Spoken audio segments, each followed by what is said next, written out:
We are live.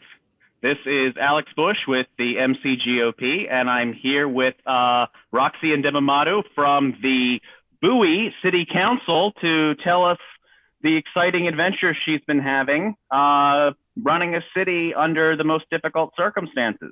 Hi, Roxy. Hi, Alex. I'm so surprised that you pronounced my name correctly. Thank you. I appreciate that. Kudos to you. So, I mean, I guess that's now one of the least of your daily challenges now, I guess. It is. It is. I think we're in such different times now, Alex. And honestly, I would say that there wasn't a better time for me to get on city council last year in November, because now we're seeing such a different times and things are changing and we're having to act as quickly as possible. And I think a lot of us are learning as we go, because this is something that we've kind of never seen before. So I would say now is definitely a new and different time, and it's a big learning opportunity for all of us. But thank you for having me on today. Thank you for giving me the opportunity to be able to share the insights. I'm really happy to have this conversation with you. Very excited. Great. So I actually have quite a few questions. So my first thought is, when you got elected, in your mind, what were the things you hoped to accomplish? And now with the pandemic, how, if at all, have those goals for you changed? That's a really good question. When I got elected, one of the main things that I really wanted to accomplish was to bring the voice of the community back into the government. So I think a lot of times, often as constituents, as a constituent yourself and myself, we see that our elected leaders are doing things and we wonder, are you doing that with me in mind? Are you doing that with my needs in mind?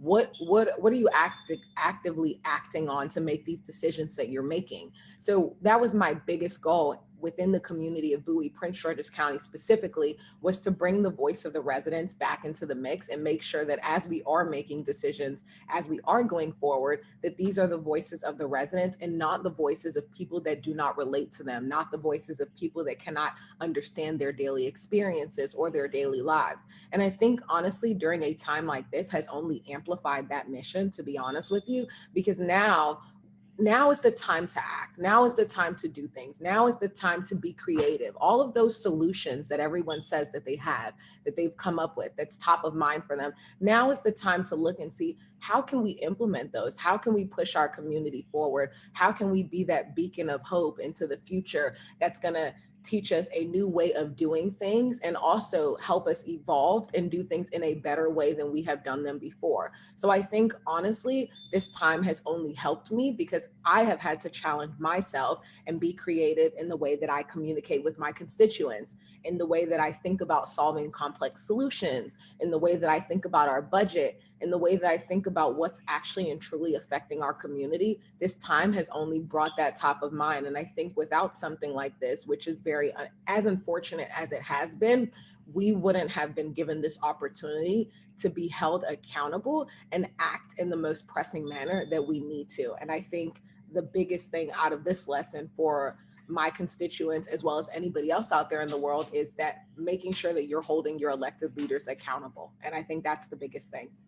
So we could say that your goal of making interacting more with constituents and making sure you're getting feedback more and communicating more with constituents and in new and creative ways went from something that you wanted to do to now something you absolutely had to do. And fortunately, it was already on the top of your list of things to do anyway. So I guess that prepared you very well for this situation. Exactly. And I think also when you think about my background, being somebody that, works for Microsoft, has been in tech for a long time, that's had a significant amount of experience working in emerging markets in rural areas, I think this time has had to teach us that we need to learn how to use those skills and also amplify them. Because when you look at how everything is going and trending, things are going digital. So how do you support a entire constituent base from a digital platform? What does that look like? And I'm not talking about like a Facebook Live. I'm talking about, what does remote work look like? What does policy look like? How are you setting forth the best policy so that, one, your constituents are actually eating, like they can pay their bills on time, their quality of life is not affected, and that they're able to have the same mental state and the same happiness that they had before a time like this. And I think all of these different things that were top of mind for me have only been kind of rushed to the forefront. There have been some things that have been delayed when you think about like, you know, things that we want to do with education or things that we may want to do with. I'm sure, yeah. Yeah, those things have been delayed, but honestly, it's only given us more time to be able to prepare to do them better once this is all over. So I had a member of the House of Delegates on a few days ago, and he was telling me one of the issues he saw was the House of Delegates wasn't really ready and frankly weren't that interested in making sure they were even live streaming their debates. Like frequently it just wasn't working. There wasn't a means besides written testimony for any member of the community to comment on some extremely important bills that went through. In your mind, what were the ways for people to be involved and give their opinion prior to this? And have you found any new ways to do that?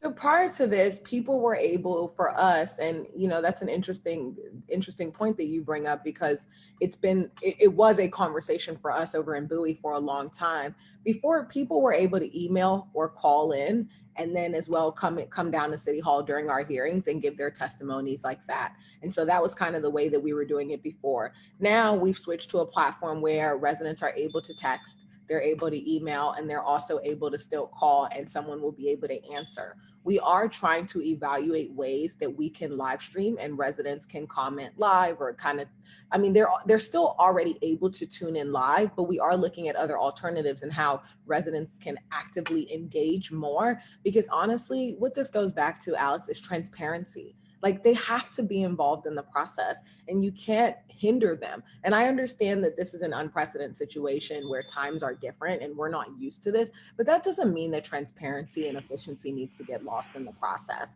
So for all of us, and for me specifically, it's how do we do that and allow residents to engage in a manner that feels comfortable for them and also stay secure as a city. When I say secure, I mean information protection. How do we still do that and keep that top of mind for us so that we're protecting ourselves, our confidential things for the city, and as well as allowing residents to engage in that process and feel like they're a part of it without disincluding them.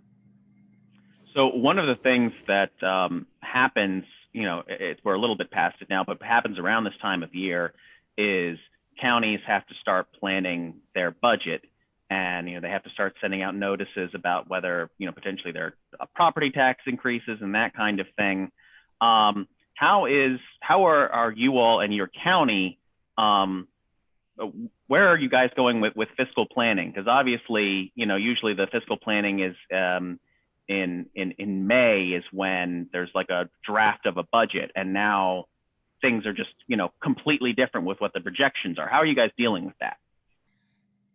It's funny because on Monday, we're entering budget work session number 3. So we are still pressing along over here in the city of Bowie and Prince George's County as well, still pressing along. As it pertains to tax increase, that is not something that we are looking at doing at this time as a city for us specifically here in Bowie. And that's not something that I'm prepared to vote on either as a city, only because we are in a situation, and I receive constituent email every single day. We are in a situation where people don't even know what's going to happen tomorrow. Like, let's say we do reopen next week, hypothetically, and I'm not saying that that's what I'm supporting, but let's say we do open next week. There are so many thousands of people who don't know whether they're going to have jobs tomorrow, who don't know what they're returning to, what that is going to look like for them going forward. So to be prepared and to vote on a tax increase right now, I feel like that would be disingenuous and be doing a disservice to my community in specific. So that's not something that I'm supporting. However, it is a conversation that will come up. We are having that conversation on May 4th, and the rest of my council members will be able to vote however they want to vote, but that's not something that I'm prepared to support, only because the times that we're in, I feel like we have not had enough time to evaluate the necessities of that, and you can hear the concerns of residents. I think a huge problem, with a lot of elected officials are that they listen, but they don't hear. So it's like you're listening to what somebody's saying, but you're not really hearing what they're saying.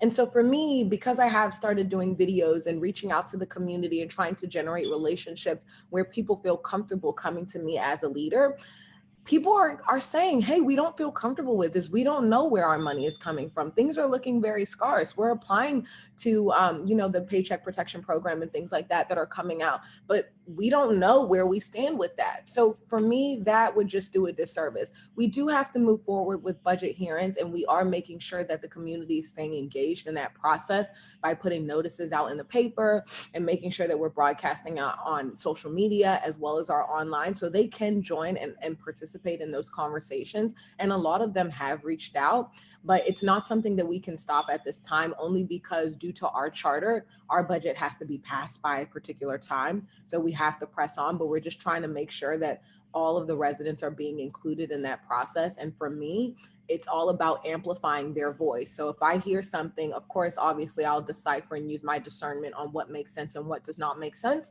but then bring it up to the council during the budget hearing. And if you go back and watch my tapes, I think for me, I've developed this reputation of somebody that asks a lot of questions. And no, you're not going to come in front of my council or my residents and say something that doesn't really make sense and think I'm going to let you get away with it. We're going to leave this conversation with both parties and residents and constituents both understanding what it is that's going on to continue that effectiveness and that transparency. Now, one of the complications I see for you all in the local government level is so many of the important decisions that are affecting you are made on the state and federal level. And frankly, you never know, and not just week to week, you never know day to day or hour to hour, whether, what's going to be legal or illegal, where sources of funding are, or a source of funding could be announced. And if you don't jump on it within the first 24 hours, all the money's gone. To what extent are you actually able to have active coordination and communication with the state government on this? Well, Alex, here comes my vulnerable moment of the day. I think that process, to be honest with you, could look better. I think when you're thinking about something that we've never seen before, this is a pandemic. I mean, of course, yes, we've seen pandemics before, but we've never seen anything like this before. There is not one person that has the expertise and the answer on how to kind of attack this. So we need to approach this from a community perspective. There's a saying that goes, if you want to go far, go together. But if you want to go a short distance, go alone. And I think that for me, from my perspective where I sit, the state government could do a much better job, including our locally elected officials, because at the end of the day, we're the front lines. We're the closest to it. We're on the ground. I hear things every day. I mean, I was at a resident's house last week. I mean, of course, I had all the protective gear on just to check on them and make sure that they're okay and have that discussion. But I am the front line. Most of our state elected leaders cannot just go sit in somebody's house or cannot just go meet with every constituent in their jurisdiction. It just doesn't work like that. So I think that what I would like to see and what I think would make this a lot better for us, and I think we'll learn from this experience because nobody's perfect. Nobody has the exact expertise, but I'd like to see a better coordination between our locally elected leaders and our state leaders, because sometimes we may have the answer and they may not have the answer. And that's kind of like this approach of moving forward. How do you see our future? How do you see everybody's role and what part do they have to play with that? So I think now the only way that you are able to determine that, to answer your question, is if you have those individual relationships. If you don't have those individual relationships and you don't have a sound city staff, I'm sorry, you likely will find out pretty late, because the likelihood of you doing your own research and somebody possibly telling you to you seeing it on social media is a little slim. Fortunately for us in Bowie, we have a great city staff that is able to do that research and kind of like update us and give us updates pretty frequently every day. But for me, being as the proactive person that I am and sticking to my promises, I've created some of those relationships at the state level where I do get those notifications daily through email on what the changes are and what the updates are. But I think going forward, it would do us a better service to include our locally elected leaders in those conversations so that we can help come up with the solutions at a quicker rate. Now, I imagine one of the frustrating things for you, especially you, because you are trying so hard to reach out to and hear from the community, is I imagine there are people who would like some sort of certainty or comfort or answers from you that you're just honestly not in a position to give them. How do you deal with that?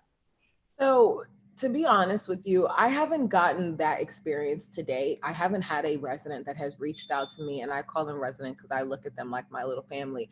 I haven't had a resident that has reached out to me looking for some certain answer that we have not been able to provide them. I think what we're seeing now is a bit of confusion where people are looking for answers, certain answers like regarding testing and what that looks like, and do we have enough, and do we have enough supplies, and going forward, you're trying to reopen too fast or you're doing it too slow. I think that being a leader means to inspire and to fill your community with hope and have them trust you. If there is no trust, then therefore it won't matter. So the reason why I think a lot of my residents don't ask for that type of certainty is because they trust and they know who they elected, and based off of what they've seen and based off of what has been displayed and based off of the communication, they can trust that if I had those definitive answers, they would have already had them. So therefore, they don't have to second guess or second check with me to see, hey, what's going on, or what's happening, and can you give us updates? Because they're already getting them. We're being proactive, and I think a big part of this is the ability to be proactive and make sure that you're not waiting for the community to come to you, and you're going to the community. But one thing I do see that is a little bit misconstrued is people thinking that by us having this plan to reopen, that means that we don't necessarily care about the health side of it, which is not true. Because as somebody that studied healthcare in college, I can tell you, based off of what I've seen, all of the documents and the conversations I've been at, that's the top of priority. Like if you look at Governor Hogan's plan that he released yesterday, and he talks about low risk, medium risk, and high risk, all of that is an effort to keep the community safe. If you think about the 4 building blocks that he has, those 4 building blocks are all about testing and making sure that people are able to stay healthy and that we're attacking this from the right perspective. So I think that people are misconstruing the path forward as a sign that, hey, our elected leaders don't care about our health, which is actually not true. And so I would urge people, and I would urge all of our elected leaders to continue to give that information to the community and be proactive, because I think sometimes in most cases what you see is a reactive approach, signaling that residents and constituents don't trust you, and that's when they start to look for definitive answers. That's a really good answer. Thank you. What do you see as with the reopening plan? Do you think that should there be more wiggle room for different local jurisdictions to maybe reopen in certain ways given the specifics of their community? Do you think there is a need for that kind of flexibility? I do think so, only because, Alex, every jurisdiction is different. Some jurisdictions are a little bit more city-like, and some are a little bit more suburban-like. Like here in Bowie, we're a very suburban type of city. But when you look over at Hyattsville almost replicates DC in some facets. So their plan is going to be a little bit different and going to look a little different from the way that we are going to operate here in Bowie, just due to our resident count. We are the largest municipality in Prince George's County with about 68,000 residents. So what we're going to look like, because of our saturation and how many people you have here, and I want to caveat that with, if the federal government continues telework, because a lot of our residents are federal government employees, so most of them are usually commuting out from Bowie into DC. So you won't see that for a while. If telework continues, that means that they're going to be staying in the area, meaning that all of our businesses are going to get hit. Now, that will be good for their profits, which I'm sure they're all eager to kind of make back and recuperate. But from a health perspective, that may not be the best possible idea, just because of our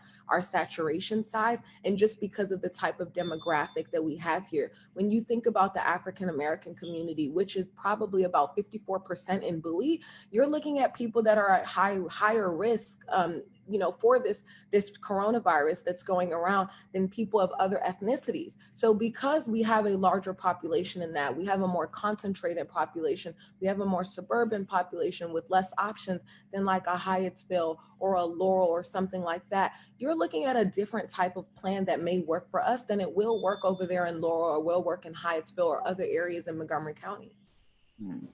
Oh, that's a very good point. I want to leave you with the last word. Do you and can you tell us how people, your constituents or anyone else who wants to follow up on anything you've said, can contact you? Absolutely. So I am on all the social media, major social media handles at Roxy Ndebumadu. And if you don't know how to spell my last name, you're happy to just type in Roxy City Council Bowie on Google and it will certainly pop up. Or my email address is rndebumadu@cityofbowie.org. You can reach me there. You can reach me by cell. That's 202-733-8442. That is my personal cell phone number. So if you do call it, I will answer it. So you can reach me at any of those platforms. I'm pretty easy to reach. I have probably about a 2-hour delay turnaround and email response. So feel free to reach out if you have any ideas, any concerns, anything that you think that we can be doing better, anything that you think that we're missing, any information that we have not gotten to you. Please reach out to me at any time. I'm always available, and it's a pleasure to be able to be a voice for the community and be able to advocate for what's going on and what the community truly needs during this time. So what I want to end with, and sorry to put you on the spot here, but since there's just so much downside to what's going on right now, can you tell our audience something, an experience, a hope or a plan, or something that you see as something good to hope for or a silver lining to all of this? I think for me personally, I'll take this as a personal one. Sure. I'm a big person on self-growth, and perhaps maybe because that's just my story and the things that I've experienced in my life have been all very challenging. I faced death at one point. Like there's just been a number of things that have happened to me over the years. So I think if anything, what this time will force us to do is to be more mindful, to learn to be more patient with ourselves, to give each other grace a little bit more, and then to also learn how to love each other more and check on one another. And I think that coming out of this, I think a lot of us will be a lot more loving, a lot more caring, a lot more thoughtful in the way that we interact, in the way that we communicate with others. And we'll be more mindful of that. We'll be more mindful towards our elderly people. We'll be more mindful towards people of different ethnicities because we see the challenges that they may face that we may not face. So I think a lot of that will teach us kind of like this enlightening awakening of what truly goes on in the world that we may not have been privy to before. Well, I think that's a great point for ending it. Thank you very much, Roxy. Thank you very much, Colleen. You all enjoy your weekend. Thank you. You too. Bye.